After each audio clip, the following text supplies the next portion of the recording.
Hey folks, it's Jeremy, the host of Blammo. Thanks so much for listening. This is a preview of one of our exclusive shows on Patreon. These are member-supported shows, meaning they only happen because of our incredible members and community.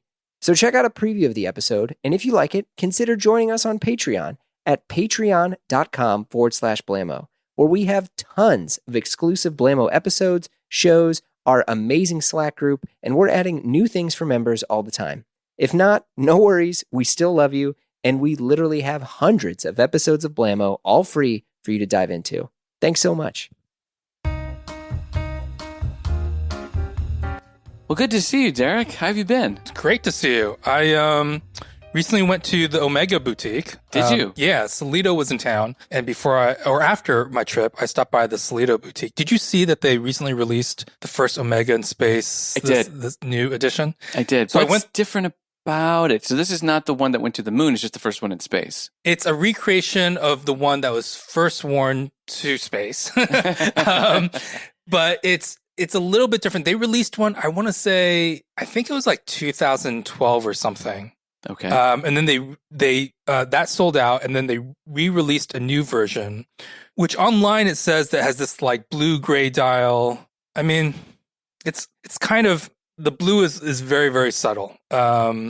It's got faux patina markers, a blue-gray dial, sword hands, if I remember correctly. Okay, instead of pencil it up. hands. And it looks pretty good online. The reason why I went to go check it out is because I don't know how I feel about the professional, because as a guy with a 6.25 inch wrist, when I have it on my wrist, it looks fine. But then when I look at myself in the mirror, the watch seems huge. Oh, it does. And I spoke to Mark Cho about it, and he says that he feels that you need a 7-inch wrist for the Pro. So I went in, I tried the reduced, which is way too thick for me. And then there was this new first Omega in space, which is thinner than the reduced, but smaller than the Pro. Oh, okay. What's the diameter?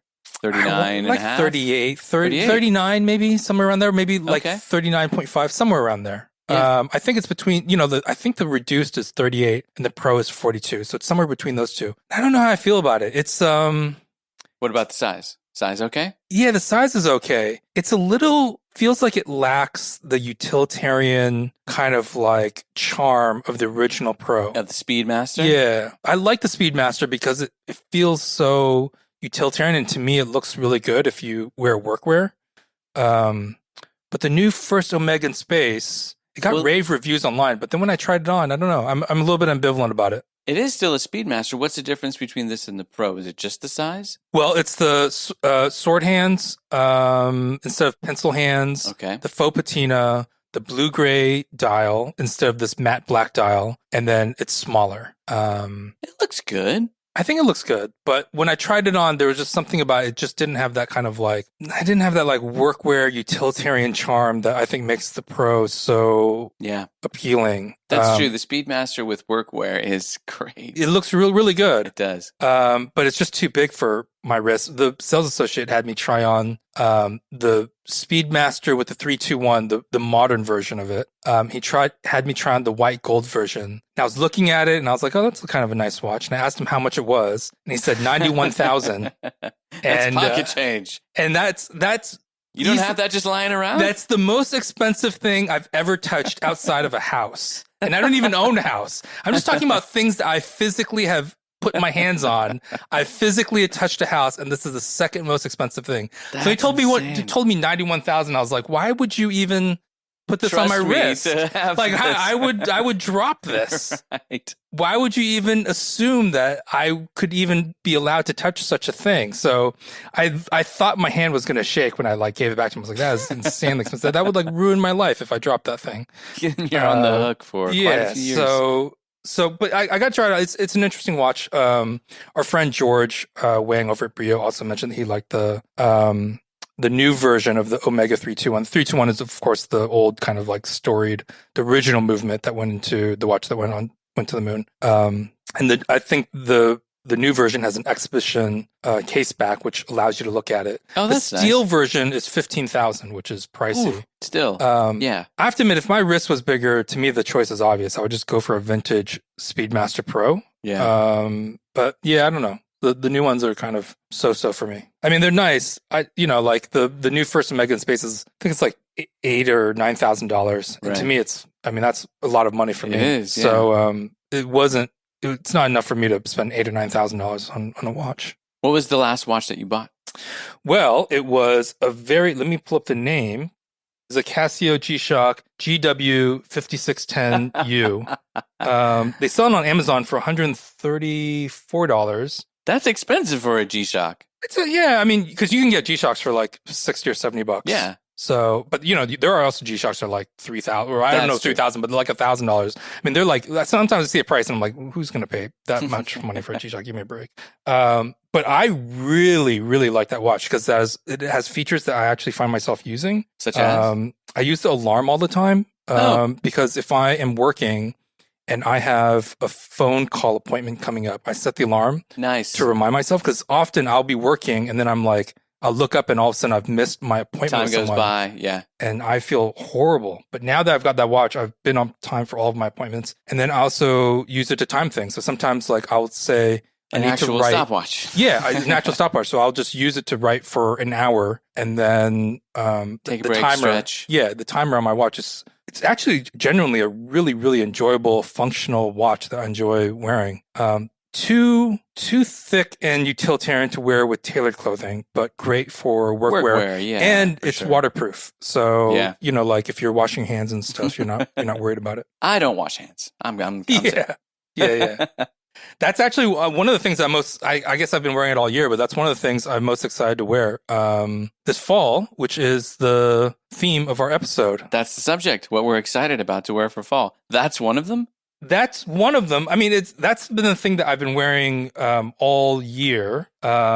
But I have a whole list of things I'm excited to wear for fall. Okay, well, talk a little bit more about the Casio watch. Well, the main thing about this Casio watch, is specifically for people who are in my position who have smaller wrists, is that the go-to Casio recommendation that everyone says is the G-Shock DW5600, if I remember correctly.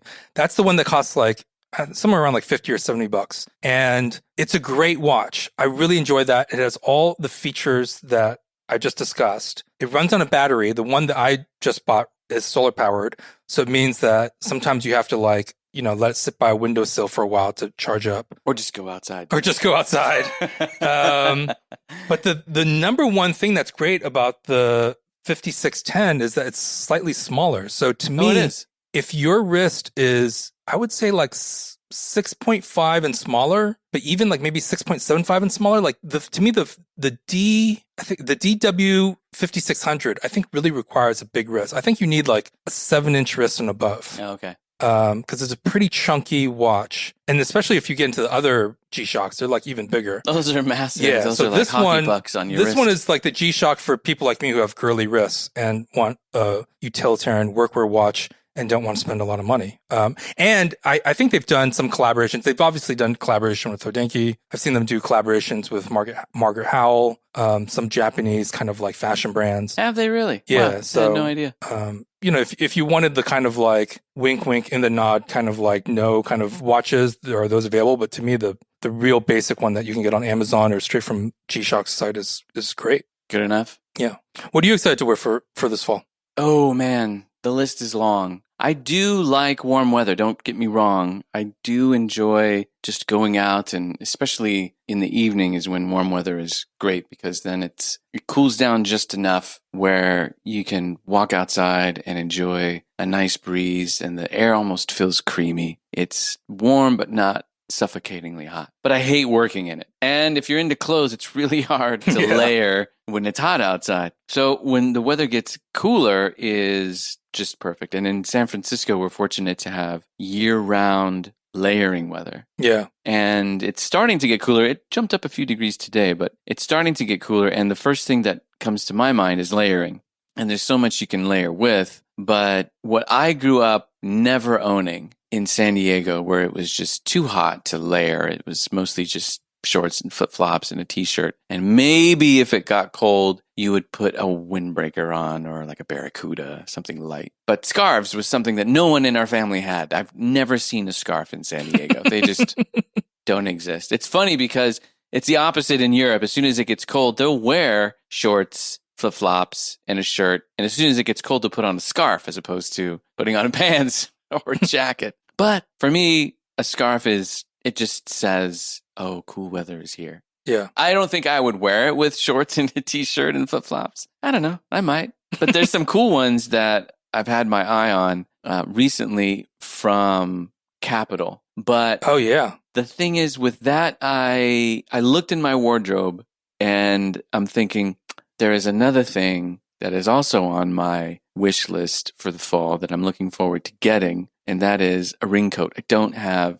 a raincoat. And I feel like Capital scarves can be worn with other things. You could wear it with an M65. Yeah. And I think it would look great. But with a ring jacket, I think it would look even better. So those two things. The thing about the Capital scarves is that it's like fulled wool. So it's like it's basically, imagine if you took if you've ever washed a wool sweater, you probably know you don't put it directly under the running stream of water, because then all of the wool is gonna like puff up. It's gonna get crazy. But Capital scarves are basically puffed up in that way on purpose. Huh. So they're super big, just like size-wise they're big, but then they've like puffed up the wool so much that it's basically super chunky. It's like a Lenny Kravitz scarf, right? So it works best if you have like really oversized outerwear like that Capital raincoat. The funny thing is the other day I was looking at photos of Yasuto Kamoshida, and I noticed, while not always the case, it is often the case that he has something around his neck. And it brings to mind when Bruce Boyer released his book, True Style. I bought a copy of the book, and the first chapter was ascots. And I was like, ascots? Damn, Bruce, that is like... We're going 100%. Really, we are going full gentleman style. Right. So when I interviewed him about the book, that was one of my first questions, like, ascots? Like, what was that all about? I own a mansion and a yacht. I was like, come on. And he said that he feels that that men look better with something to kind of, he said, to hide the waddle around your neck. I agree. Bandanas are great for that. Yeah. And especially in the summertime, you can wet them, put them around your neck, and they serve a dual purpose. They can cool you down. So, I mean, because in my head, I'm thinking like ascots are such a gentlemanly thing. But then when I looked at photos of Yasuda Kamoshida, he often either has a scarf, a necktie, or some kind of neckerchief. Yeah. And it essentially brings the eye upwards towards his face. And it just looks really good. Even with a really simple outfit, he will have a neckerchief and he'll tuck it in. Yeah. That's a so great that look. you only basically see like a ring. The circle circle around his neck. And it just looks really good. Ralph Lauren does that in a lot of his advertisements, and he has been doing that forever. And it works with neckerchiefs. Do not try it with a scarf. Yeah. I have, and it looks like a boa swimming around inside my shirt. And maybe there is one. Yeah. You'll never know. But it's not generally not a good look. With neckerchiefs, though, it's great. I can see what he's saying about ascots. A while ago, I got a gift from Kenji Kaga from Tie Your Tie. It was for their anniversary, and it included a tie and an ascot. And I'm like, ascot? It's not me. But because it's shorter than a scarf and it's a little bit wider than a tie, you can wear it like a neckerchief. And I did wear it like a neckerchief, and I have to admit, I really liked it. Yeah? I did. There is the correct way to do an ascot, which I probably would never wear. That's like the gentlemanly, like it's the like poof. it's the poof. Yeah. It's like how you tie something if you were like having a napkin as a baby eating. It is. Yeah. It's essentially the same way that you would tie a neckerchief. It's very short. I know a lot of people tie their neckerchiefs like they would tie a tie, and that's a good look too. An ascot is basically you just put it one over the other side and you flop it over. It's nonchalant. You don't really care too much about it, but because it's not long, you can tuck it into a t-shirt during the summertime. That's what I did. And it looked okay. It was a very vintage looking fabric. So I wore it with workwear. I wore it with jeans and a chambray shirt. You're laughing, but I swear to you, the gentleman good. laborer, the gentleman rancher, the gentleman electrician, with my gentleman traveler Red Wings. Yes, that were shined, because that's what gentlemen travelers do in their jeans with an ascot. Yeah. But it looked good. And I mean, Kamoshida, he looks good in everything. He knows what he's doing. Yeah. I feel like if you're listening to this pod and you end up buying an ascot and you took our episode on how to dress like Mark Zuckerberg, you were probably on your way to being one of the worst dressed people in your office, and you paid $5 for the privilege of hearing us Money talk well spent of how to dress like Mark Zuckerberg and wear ascots. Just not together. Yeah. You know, when we came up with this episode on things that we're excited to wear for fall, I saw your list, and I have my own list of things. And I feel like there's like the list that for me runs true for every single year, which is tweed jackets, Balmacan overcoats, polo coats, which is somewhat new for me, but I've been talking about them for a while. I tweeted about them once, and Jacob Gallagher, who's now at the New York Times, congratulations, Jacob, if you're listening. Yeah. Said people have written more about polo coats than people have actually ever bought them. But I finally bought one. That is true. Yeah, I finally bought one. I'm excited to wear it this fall. Flannel shirts, which lately I'm really into double RL for that. Shetland knits, which I write about every single year during the season. And then the Captain Sunshine photographer jacket, which is one of my favorite pieces of casual outerwear. Man, will they ever re-release that? They just re-released it. Again? No Man Walks Alone stocked Oh, the they better not be sold out again. I didn't even see that. Those to me are like the ones that are just constant. And I saw on your list, tweed is on your list as well. It is. Talk more about the photographer's jacket, because if you're listening to the pod, you're thinking, I can't envision what a photographer's jacket looks like. So the photographer jacket by Captain Sunshine, it's called the photographer's jacket because it's modeled after something that Andy Warhol wore as one of the first Americans who went to China once China accepted Americans as tourists. And for that trip, Andy Warhol wore a Brooks Brothers blazer, Levi's blue jeans, I believe a white Oxford button-down shirt, probably from Brooks Brothers, a rep stripe tie, cowboy boots, and this jacket that had tons of pockets on it. I believe the one that Andy Warhol wore was from an Italian designer, but the Italian designer just called it like something like the pocket jacket or something. Aptly named. Yeah, but Andy Warhol wore it because he brought a camera and he stuffed the pockets full of film, Mao's little red book, and then just, like maps or whatever for his trip. And then when he was there, he snapped a bunch of photos, and those photos were also part of an exhibit. I thought it looked like a fantastic jacket. That photos of Andy Warhol's trip to China were like popular in like some kind of like Tumblr menswear circles for a while, and like I would say like 2010 to 2012, circulating on niche blogs. And then Captain Sunshine released essentially an identical version of it. They've done one with a large pocket on the back, and then ones without the large pocket on the back. I like both, but I recognize that the one without the pocket on the back is probably going to appeal to more people because it's less wonky, quote unquote. Yeah, but I mean, you never know when you need a place to stuff a large newspaper. Yeah, exactly. And it's kind of modeled. I don't know what the Italian designer's inspiration was. It's basically a slightly more wearable version of vintage fishing jacket. The reason why the old fishing jackets have a ton of pockets for like, tackle and lures and all the stuff that you'd use for fishing. But the reason why I like those, and I have a vintage one from my deal that I really like. But the reason why those are even harder to wear is because they're cropped really, really short. They're super wide. Right.